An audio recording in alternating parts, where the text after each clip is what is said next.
আসসালামু আলাইকুম। এখন দাঁড়িয়ে আছি ঐতিহাসিক বদর প্রান্তরে। এখানে আল্লাহ রাসূল সাল্লাল্লাহু আলাইহি সাল্লাম সাহাবীদেরকে নিয়ে বদর যুদ্ধে অবতীর্ণ হয়েছিলেন। আমার পেছনে দেখতে পাচ্ছেন সেটা হচ্ছে বদরের প্রান্তর। এইটা বদরের প্রান্তর। আর সবচেয়ে ইন্টারেস্টিং ব্যাপারটা হচ্ছে যে ঠিক আমার পেছনে যে বালির পাহাড় দেখতে পাচ্ছেন, এই যে বালির পাহাড়, বিশাল বড় শুধু বালি। এই পাহাড়টাতেই হচ্ছে বদর যুদ্ধের ফেরেশতারা অবতীর্ণ হয়েছিল। মুসলিমদের পক্ষে ফেরেশতারা যুদ্ধ করেছিল।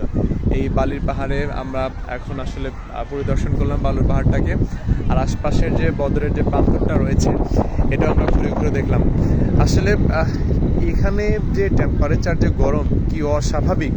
এটা নর্মালি দাঁড়িয়ে থাকতে আমাদের কষ্ট হচ্ছে। আমরা জানি না যে আল্লাহ রাসূল সাল্লাল্লাহু আলাইহি ওই সময় সাহাবীদেরকে নিয়ে তিনি আসলে কীভাবে বিরূপ পরিবেশে কাফেরদের বিরুদ্ধে স্বল্প সংখ্যক যোদ্ধাদেরকে তিনি নিয়ে যুদ্ধ করেছিলেন, বিজয় ছিনিয়ে নিয়ে এসেছিলেন।